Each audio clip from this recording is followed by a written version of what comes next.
Evangelho segundo Lucas, capítulo 11, de 5 a 13.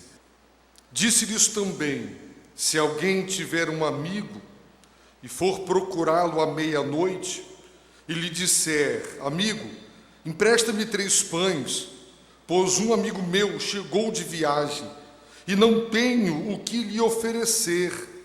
E se ele de dentro responder: não me incomodes, a porta já está fechada, eu e os meus filhos já nos acomodamos para dormir, não posso levantar-me para te atender. Eu vos digo que, mesmo que não se levante para dar os pães por causa da amizade, ele se levantará por causa do incômodo e dará quantos pães o outro precisar.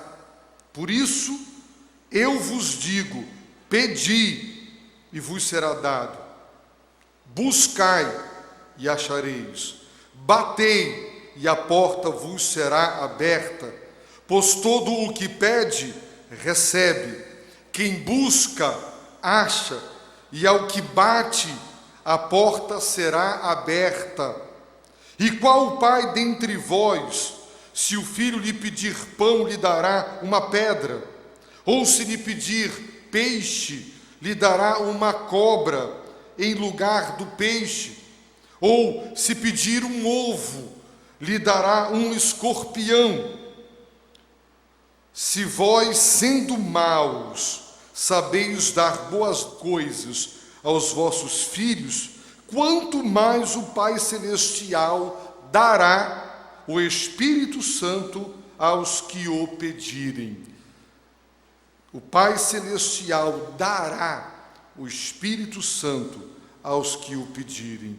Senhor, nós pedimos agora o Espírito de Deus, o Espírito Santo, para que Ele abra nosso coração, ilumine o nosso entendimento e nos livre do erro, para que, Senhor, a Tua palavra penetre fundo no nosso coração. Em nome de Jesus, amém. Meus amados irmãos, este ensino de Jesus a respeito da oração, ele está todo contido num contexto sobre oração. No final do capítulo 12, Jesus deixou claro que Marta estava muito atarefada e ela estava extremamente cansada porque ela tinha muito serviço. Ela estava preocupada e ansiosa com muitas coisas e ela não tinha tempo para estar aos pés do Senhor. No início do capítulo 11, Jesus está orando. E hoje pela manhã nós vimos várias passagens que nos ensinaram a respeito da intensa vida de oração que Jesus tinha. E a pergunta foi: se Jesus, o Filho de Deus, o próprio Deus encarnado, não abria mão da oração e dependia da oração para ser e fazer tudo quanto o Pai queria que ele fosse e fizesse, quem sou eu, quem é você, para abrir mão, para prescindir, para deixar de lado a oração? Quem somos nós? Jesus orava. Jesus orava e sua vida de oração impactava seus seguidores. Eles pediram: ensina-nos a orar.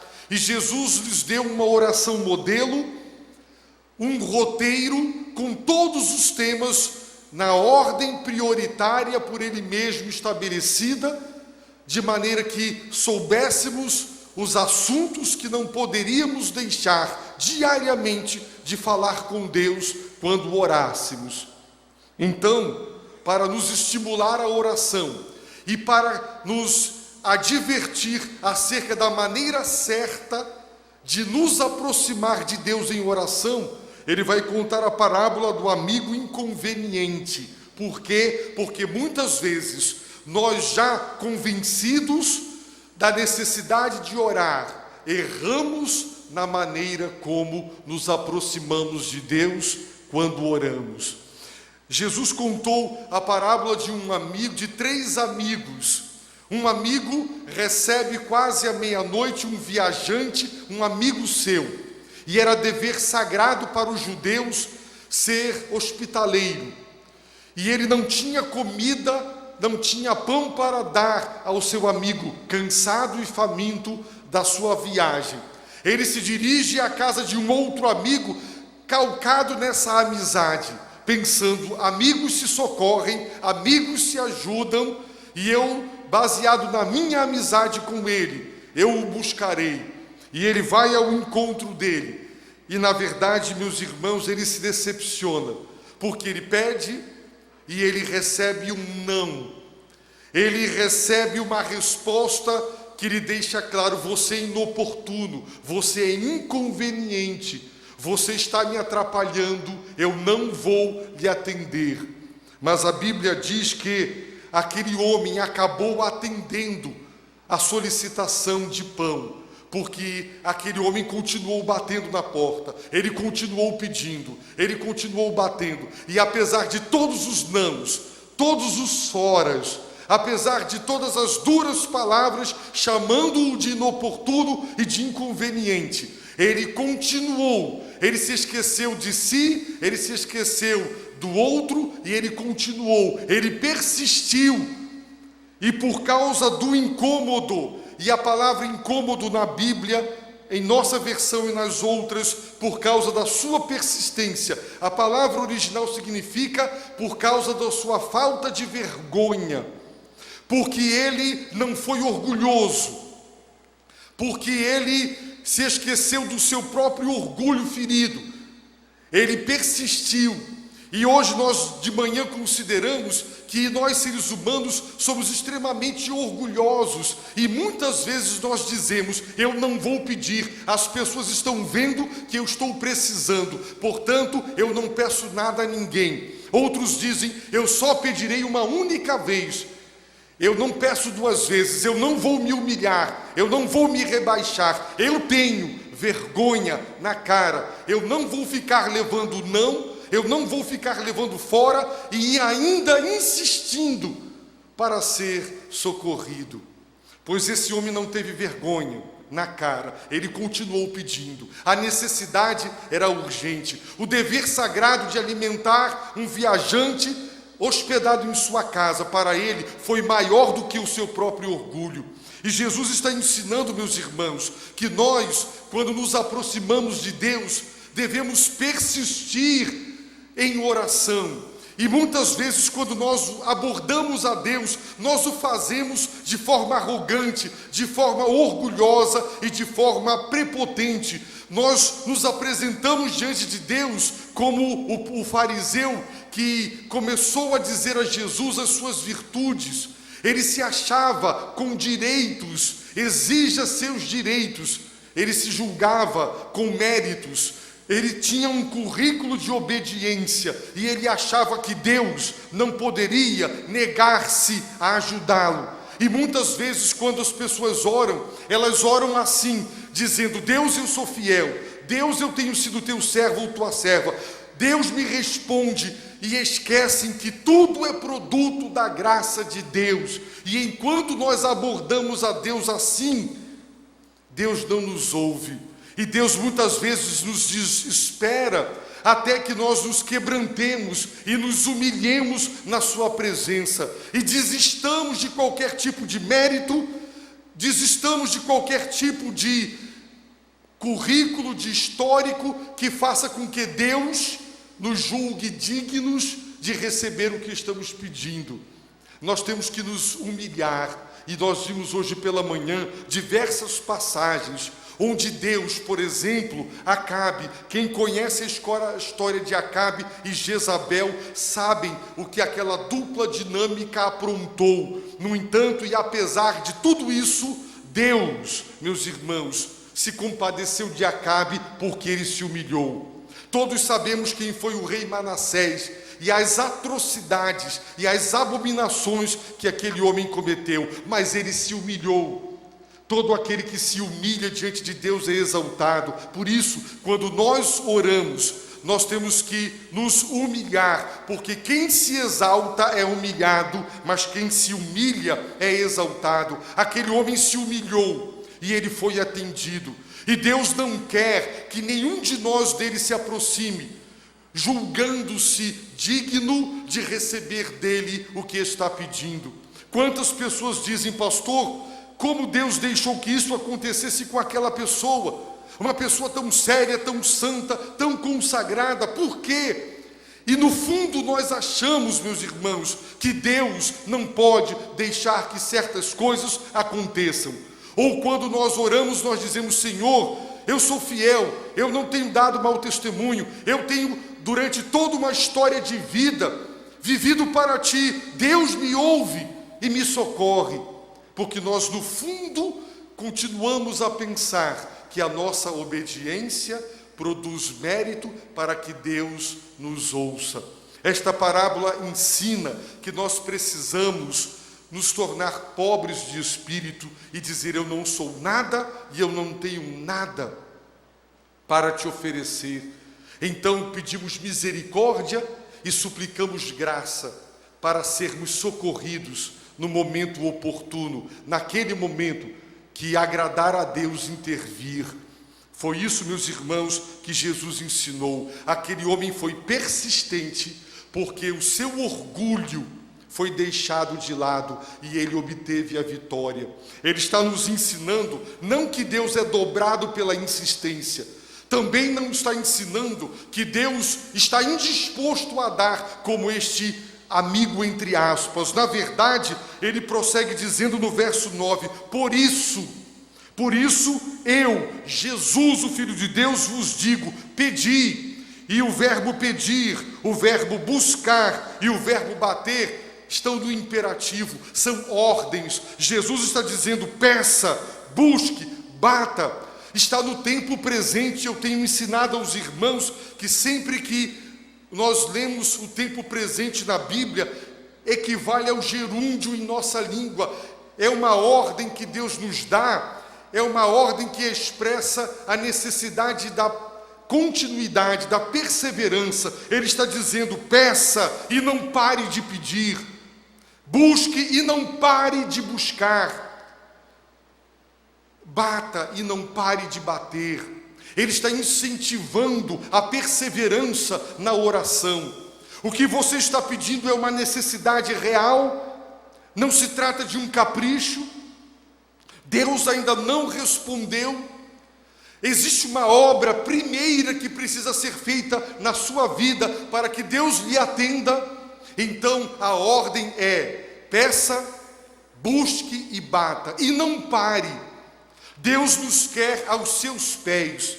E eu tenho dito, meus irmãos, que nós aprendemos que toda boa educação é uma educação para a independência. Nós investimos nos nossos filhos para que eles tenham todos os recursos e condições de chegarem à idade adulta e à plena autonomia, à plena independência. A boa educação é aquela, humanamente falando, que produz filhos totalmente independentes dos seus pais, capazes de se autossustentar e se guiar. Mas a educação de Deus tem um alvo diferente. Deus nos educa para a dependência, para cada vez mais dele depender, para que nós não deixemos jamais os pés do nosso Deus. Portanto, quando Deus não nos responde, Ele está nos incentivando a praticar, a exercitar a oração, exatamente para nos manter aos seus pés. Jesus está ordenando a prática contínua e ininterrupta da oração, e Ele está prometendo que aquele que pede, receberá, aquele que busca, achará, aquele que bate, a porta será aberta. São promessas. Ele está dizendo: eu vos digo. Quem está dizendo sou eu, Jesus, o Filho de Deus. A porta vai abrir, você vai encontrar e você vai receber. Então não pare de pedir, não pare de bater, não pare de buscar. Ele repete no verso 10: pois todo o que pede recebe, quem busca acha, o que bate, a porta será aberta. Meus irmãos, orar dá trabalho. Orar, o ministério de oração é coisa árdua. Muitas pessoas pensam que orar é fácil, é simples e não é custoso. Mas o ministério de oração, meus irmãos, é entrar em guerra, é lutar com Deus, é dizer: Deus, eu não te largarei enquanto não me abençoares. É a certeza de que Deus sabe o que é melhor para nós, mas é a persistência e é a perseverança de saber que nós estamos diante daquele que nos ordenou para pedir, para buscar e para bater, e que garantiu que será dado, a porta será aberta e nós encontraremos o que estamos buscando. Portanto, quem não ora, quem desiste, quem não insiste, quem tem o seu orgulho ferido dizendo: Deus, eu já te pedi e tu não me deste, também não peço mais. Hoje pela manhã eu disse: eu conheço teólogos, ouvi professores pregar e já li alguns teólogos dizendo: peça uma única vez a Deus, não peça duas vezes. Não precisa, mas Jesus diz o contrário. Os teólogos às vezes querem ser mais sábios do que o próprio Jesus, mas ele está dizendo: peça. Deus muitas vezes não responde para nos manter aos seus pés, até que o momento próprio da dádiva, até que o momento próprio para a porta se abrir, chegue. E quando chega o momento de Deus intervir, abrindo a porta, dando o que está sendo pedindo e permitindo encontrar o que lhe agrada que achemos, então, meus irmãos, nós obtemos as vitórias na vida espiritual. Temos que ser persistentes e perseverantes. Orar. George Miller orava décadas pela salvação de uma vida.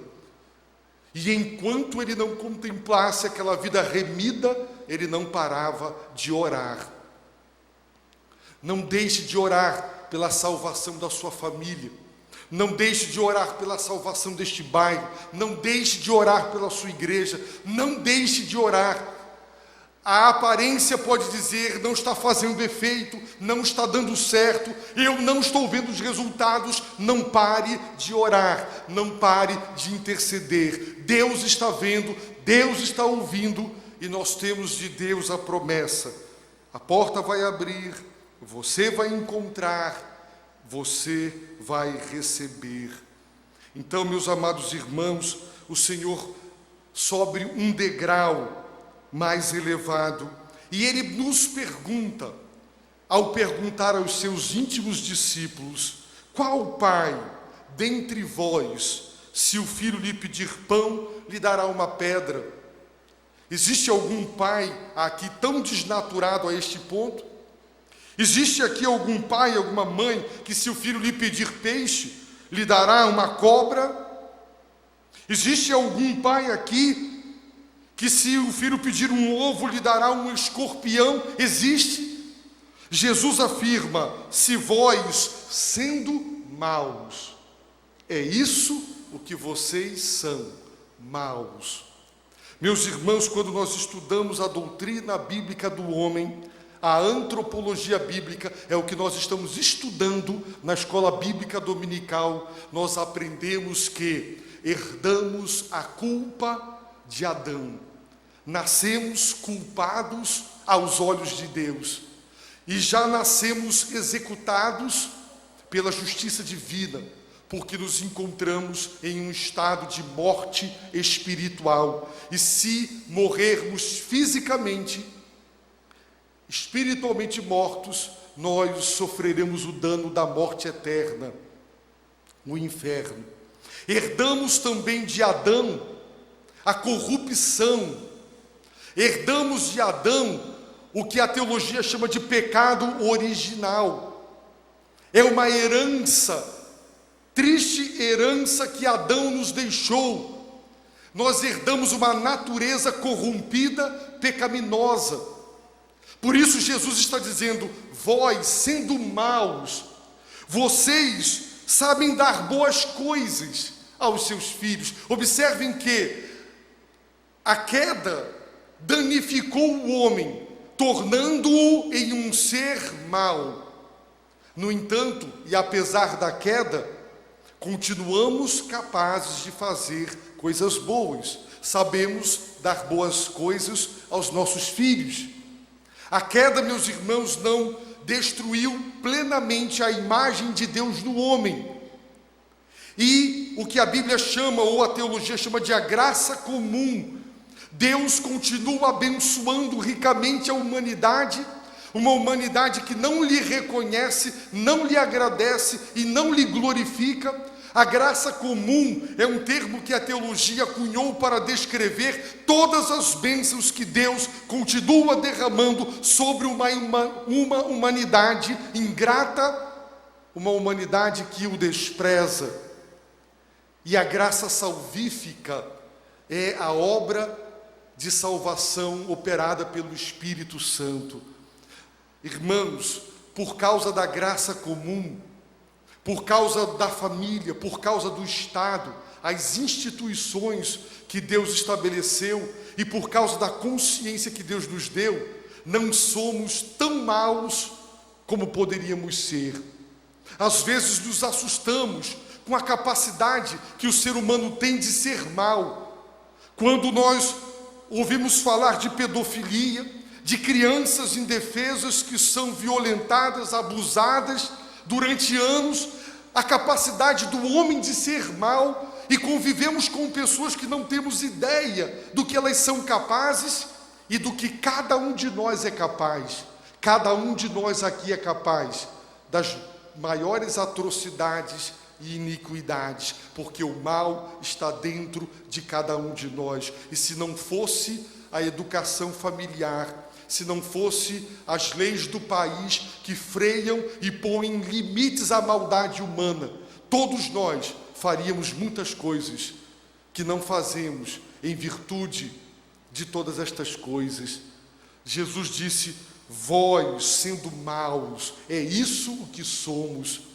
Quando lemos a filosofia, tentando entender de que maneira os homens entendem os próprios homens, os homens não gostam de serem descritos como seres que são inerentemente maus. A maldade faz parte da própria natureza humana. Atribuem e culpam a educação, os problemas de natureza econômica. Muitas explicações são dadas para tentar amenizar ou explicar a maldade do homem. Mas o homem é um ser mau. A maldade está dentro dele. Até quando realizamos um ato de bondade, ele vai maculado com a vaidade. Quando Jesus disse que a mão esquerda não saiba o que a direita fez, é porque até as nossas boas obras para Deus são trapos de imundícia, porque elas estão contaminadas com a nossa vaidade, com a nossa arrogância, com a nossa vontade, o nosso desejo de sermos reconhecidos, aplaudidos, elogiados e vistos pelos homens. Por isso, no Sermão do Monte, Jesus nos ensina a exercer uma piedade autêntica quando ela é praticada, não para os homens verem, mas para Deus ver. Como é difícil exercer uma piedade para Deus e não para os homens. Jesus disse: vós, sendo maus. Ele não falou com traficantes, ele não estava falando com ladrões, ele não estava falando com corruptos, ele estava falando com apóstolos, como homens que andavam com ele todos os dias. E ele teve esta autoridade para dizer: vós sois maus, mas mesmo assim vocês sabem dar boas dádivas aos vossos filhos. Agora Deus, cujo atributo da bondade, ele é bom. Quando um homem lhe aborda dizendo: bom mestre, ele disse: me chamas de bom? Só tem um que é bom. Só Deus é bom. E se você diz que eu sou bom, você está dizendo que eu sou Deus. Só há um que é bom. Bondade, só Deus é bom. Nós somos maus, mas apesar de nossa maldade, sabemos dar boas coisas aos nossos filhos. E Jesus pergunta quanto, ou ele afirma, mas o Pai Celestial dará o Espírito Santo aos que o pedirem. Na versão de Mateus, dará boas coisas. Mas para Lucas, o sumo bem, o bem maior, a fonte de todas as boas dádivas é o Espírito Santo. E ele está dizendo que não há nada maior e melhor para se pedir do que o Espírito Santo. Muitas vezes nós estamos pedindo coisas materiais para Deus e deveríamos estar pedindo o Espírito Santo. Irmãos, de acordo com a nossa compreensão das Escrituras, de acordo com a nossa doutrina, Deus nos deu o seu Espírito quando nós nos convertemos. É o que chamamos de batismo no Espírito Santo. Naquele momento Deus nos selou para dizer: é meu. Naquele momento o Espírito nos foi dado como garantia para dizer: eu já estou dando o meu Espírito, garantindo que darei também o céu. O Espírito Santo é o dom de Deus. Deus nos deu o seu Espírito, mas existe muito mais do Espírito de Deus para Ele nos dar do que nós experimentamos. E os nossos irmãos pentecostais estão certos, não quando chamam isso de batismo no Espírito Santo, mas quando entenderam que existem bênçãos, revestimentos de poder que vêm do Espírito de Deus e que poderíamos ter para sermos melhores pais, melhores maridos, para termos um caráter mais consagrado, uma conduta mais santa. Irmãos, o poder para vencer o pecado é o poder que vem do Espírito de Deus. Quando pedimos o Espírito de Deus, que Ele tome conta de nós, então esse poder se manifesta.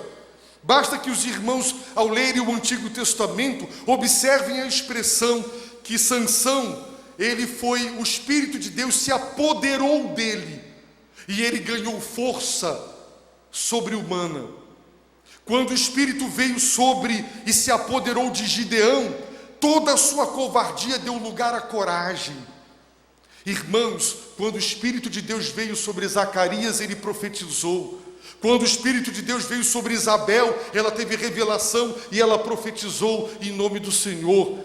Irmãos, quando o Espírito de Deus veio sobre Jesus, e os irmãos pensam que ele não tinha o Espírito de Deus, quem não tem o Espírito de Cristo, esse tal não pertence a ele. O Espírito Santo é o Espírito de Cristo, mas no seu batismo nas águas, o Espírito veio sobre ele. O Espírito de Deus, meus irmãos, há muito mais do Espírito de Deus. Nós cremos que há um só batismo, mas existem muitos enchimentos, muitos revestimentos de poder que vêm do Espírito Santo sobre nós. E Lucas está dizendo: se nós, pais humanos, não damos coisas ruins, nocivas, perigosas e que destruirão os nossos filhos, apesar de sermos maus, Deus, o Pai Celeste, dará o seu Espírito para quem pedir. Se você é crente, você já tem o Espírito de Deus e você não precisa pedir para que Ele venha, porque Ele já está em seu coração, mas você pode pedir que Ele se apodere de você. Você já o tem, mas a pergunta é: Ele tem você? Quando o Espírito se apodera de nós, significa que agora Ele nos tem nas suas mãos, porque nós nos rendemos. Por isso Paulo diz: não se embriaguem com vinho, porque o resultado é dissolução, mas enchei-vos do Espírito.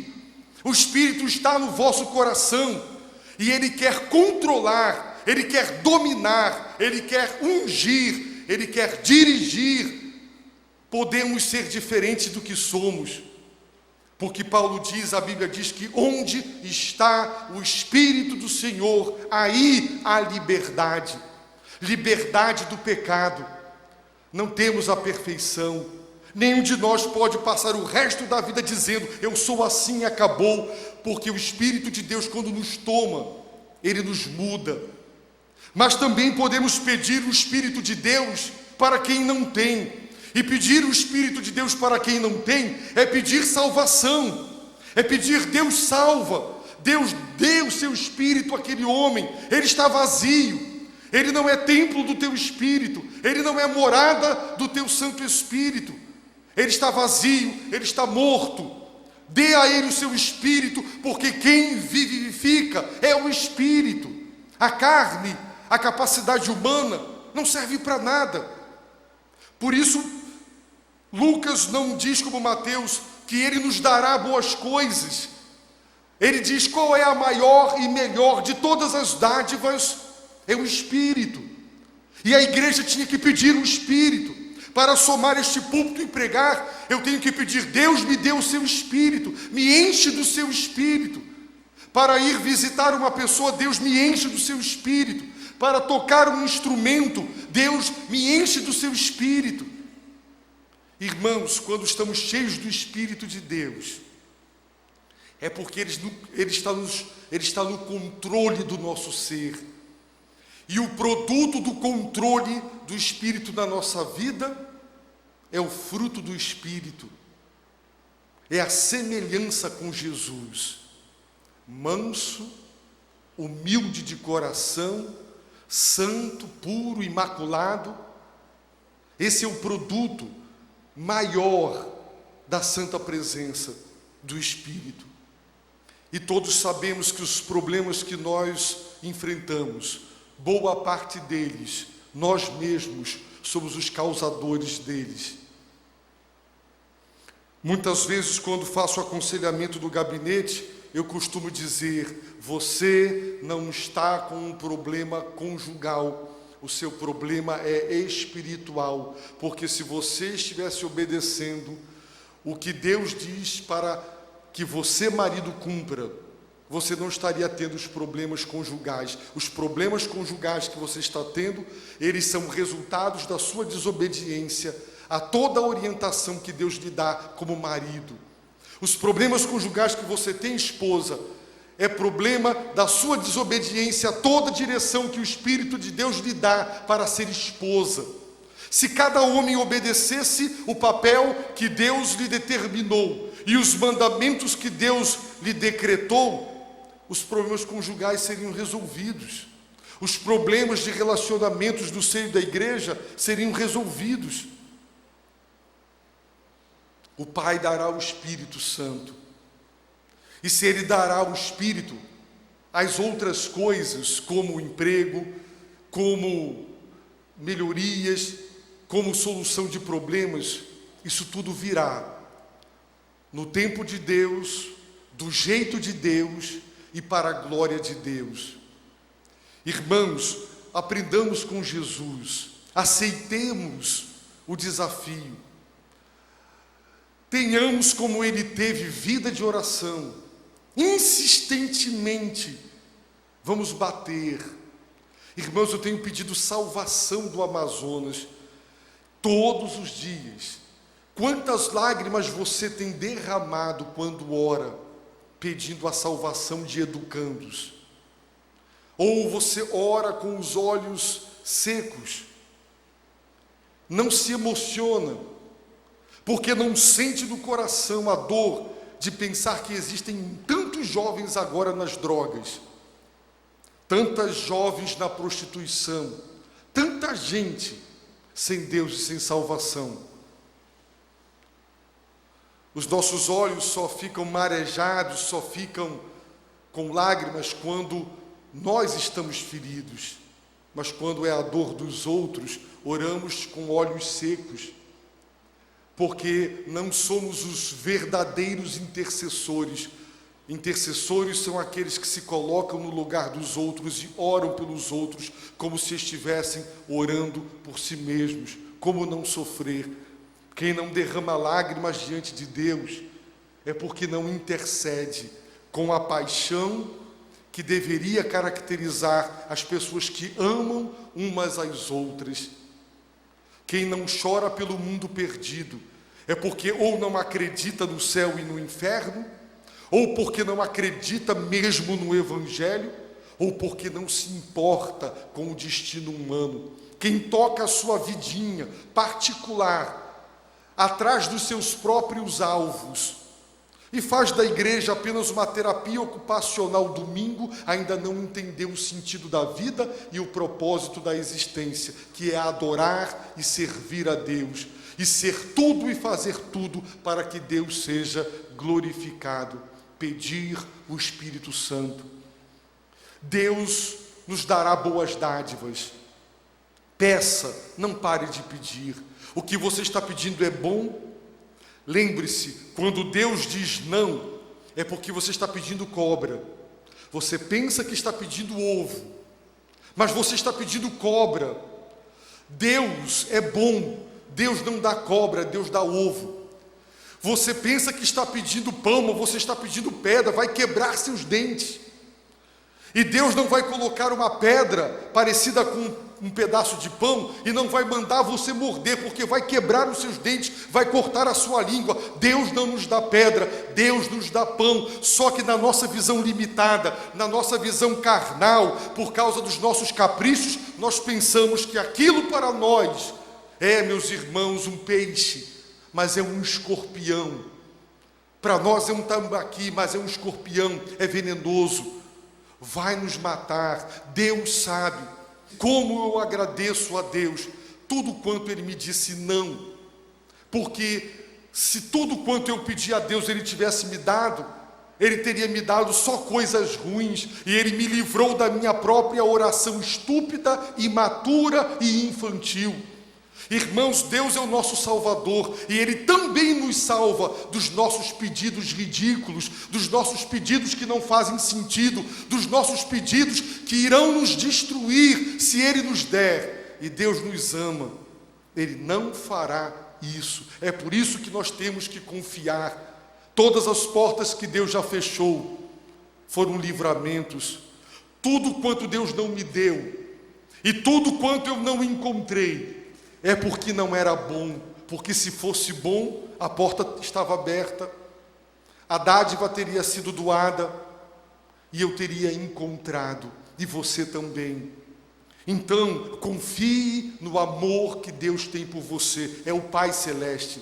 Jesus está agora falando deste atributo da bondade do Pai, e Ele está contrastando a maldade do ser humano com a sua capacidade de só dar coisas boas para os seus filhos, só. Não tem um pai aqui capaz de dar coisas ruins para o seu filho, não tem. E se sendo maus, damos coisas boas, aquele que é bom, só nos dará o que é bom. Ele nos dará, Deus está ansioso para nos dar. Tudo tem a sua hora, tudo tem o seu momento. Não pare de pedir, não pare de buscar, não pare de bater. Irmãs, não esperem o seu filho se desviar, não espere o seu casamento arrefecer para vir orar. Amanhã venha orar. Homens, não espere a sua esposa lhe dar trabalho, não espere os seus filhos lhe darem desgosto. Venha orar, venha clamar terça-feira, igreja quarta-feira, orar, pedir o Espírito Santo, pedir a unção, o poder do Espírito Santo. Quando Ele tomar conta de nós, a covardia dá lugar à coragem, a imundícia dá lugar à pureza, porque o poder do Espírito Santo é maravilhoso na nossa vida. Você conhece o poder do Espírito Santo na sua vida? Se não conhece, peça o Espírito Santo. Peça o revestimento de poder, ele existe. Peça a unção. Jesus foi ungido com o Espírito Santo e com poder. Por onde quer que ele andou, ele só fez o bem, e ele curou a todos os oprimidos pelo diabo, porque Deus era com ele. Deus será com você, se você pedir o seu Espírito a Ele. Peça, tenha fome e sede do Espírito de Deus. Se você ainda não tem Cristo em sua vida, se você ainda não tem o Espírito de Deus em seu coração, se você ainda se encontra vazio, e se a vida para você ainda não faz sentido, se você ainda não tem certeza dessa presença interior falando ao seu coração, Ele dizendo: você é meu, você é de Cristo, então arrependa-se agora dos seus pecados, confesse seus pecados, peça agora o Espírito Santo, diga: Deus, me dê o seu Espírito. Pelo sangue que Cristo derramou da cruz do Calvário, me dê o seu Espírito. Eu quero recebê-lo no meu coração. Eu quero ser batizado nele. Eu quero ser mergulhado, imergido no ser do Espírito Santo. Porque quando a gente mergulha na água, a gente sai cheio d'água, encharcado.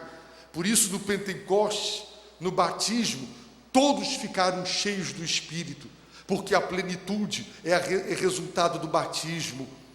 E essa plenitude, se perdida pelo pecado, é reavida pela confissão e pela súplica, dizendo: Deus, derrama o teu Espírito sobre mim. E é por isso que a gente lê que a igreja orou, a mesma igreja que havia sido recebido o Espírito, e aquele lugar tremeu, e Deus derramou o seu Espírito, e aquela igreja teve a coragem de enfrentar o mal e de cumprir o seu papel. Cheio do Espírito, você terá a coragem e a sabedoria que precisa para fazer o que Deus manda e para ser o que Deus ordena.